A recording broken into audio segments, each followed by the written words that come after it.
Pero out of nowhere, biglang binaril sa ulo si Inday nang hindi inaasahan. Turns out, ang bumaril pala sa kanya ay ang mismong pinag-uusapan nila na si Kenny. Yeah!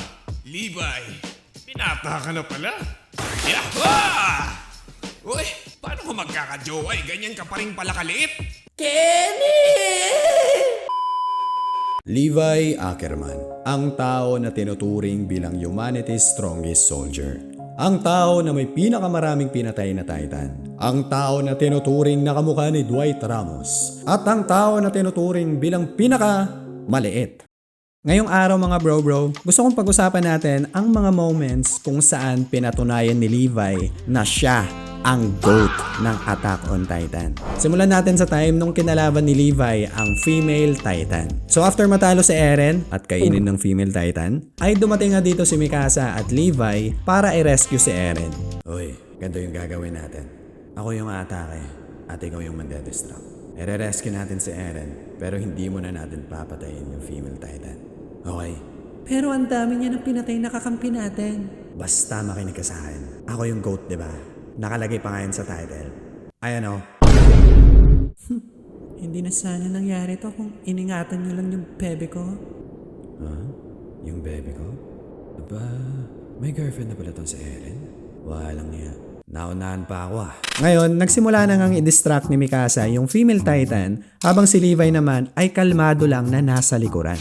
Tas biglang humarap yung female Titan para suntukin si Levi. Pero pinakita na nga ni Bro dito ang kanyang pagiging fidget spinner. Umikot-ikot siya ng sobrang bilis, tapos boom!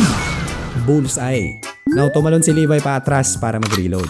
Pagkatapos, pinaghiwa-hiwa ni Bro yung female Titan na parang nagsaslice lang ng karne sa palengke. Kaya naman, napatumba na lang si ate girl. Grabe, ang bilis niya. Parang sa anime mo lang siya makikita. Pero hindi pa tapos si Bro. Inatake niya ulit yung female Titan ng napakabilis. Sa sobrang bilis mga pre, parang naglalaro na lang si Bro ng Fruit Ninja. Bakante na yung leeg niya. Pwede ko na siyang patayin. Teka lang, may armamitake yan. Alis! Aray ko, yung rayong ako. Ngayon, iniwan ni Levi yung bibig ng female Titan, tas kinuha niya kaagad si Eren para makatakas. Yeah, kadere. Pero at least buhay siya. Mikasa, tara na. Bounce na tayo. Pero, Hindi na natin siya kailangang patayin. Mahal mo si Eren, di ba? syempre naman, kahit maging ano pa siya. Talaga? Kahit maging ibon pa siya?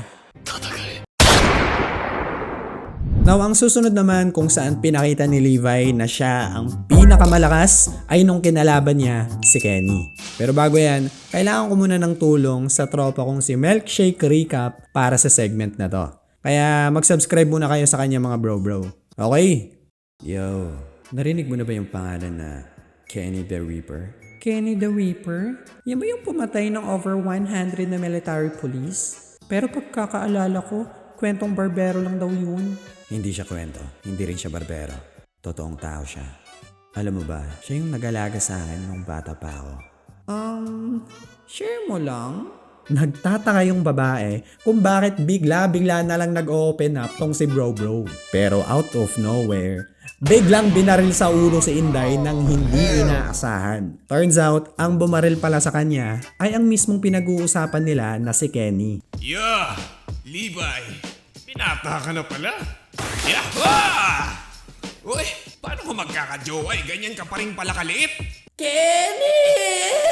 Hinagis ni Levi ang kanyang sword pero nailagan ito ni Kenny. Tas bumaril naman si Kenny pero nailagan din ito ni Levi. Ngayon, ang susunod na mga scene ay isa sa pinakamagandang animation na napanood ko. Tumakbo si Levi habang binabaril siya, tas nag-slide siya sa bubong at nagmala Spider-Man nga si Bro. And then, hinarang ulit si Levi ng tatlong taong ito kung saan, ayoko na magsalita pre, panoorin nyo na lang to.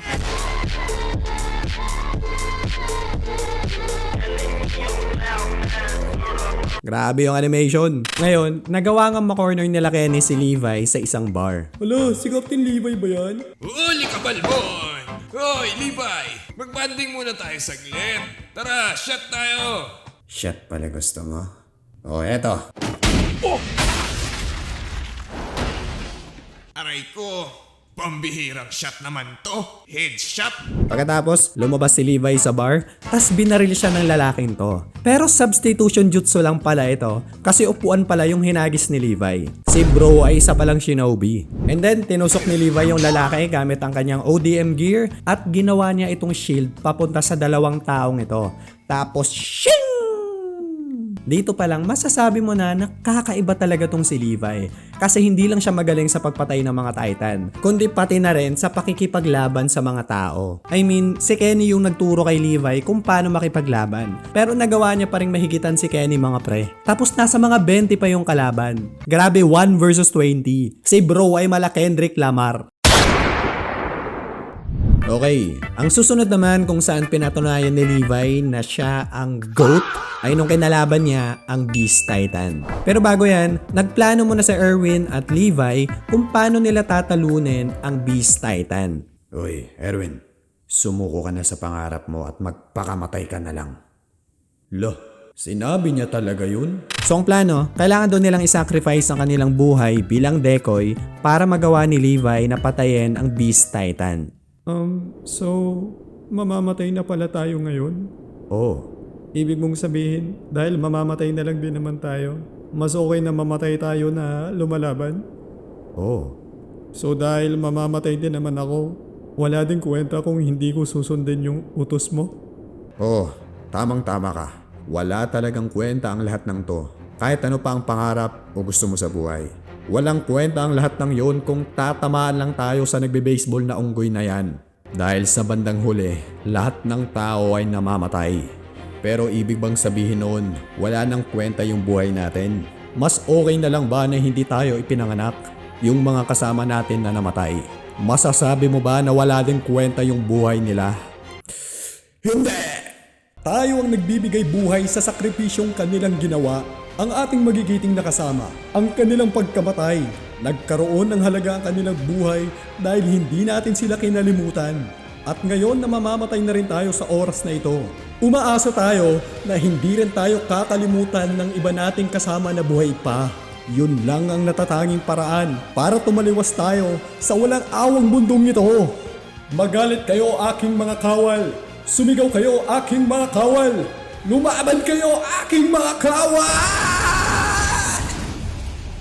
Matapos sabihin yun ni Erwin, nagawa silang ma-strike out ng Beast Titan. Pero habang nagse-celebrate tong unggoy na to, nagulat si bro kasi namatay na ang kanyang mga Titans. Bakit natutulog yung mga minions ko? Biglang dumating si Captain Levi nang hindi niya inaasahan at inatake ni Bro ang Beast Titan ng sobrang bilis. Sa sobrang bilis mga pre, nagkaroon ng flashback yung Beast Titan. May isang tao na dapat akong mag-ingat? Opo, delikado si Captain Levi.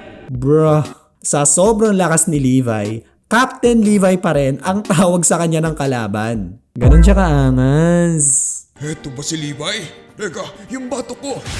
Nagawang tamaan ni Levi ang mata ng Beast Titan, tas pumunta siya sa baba para hiwain ang mga paa nito. Kaya naman, bumagsak si bro. Tuwang-tuwa ka kanina, di ba? Pwes, mas nakakatuwa tong gagawin ko. Ultimate ni Juggernaut!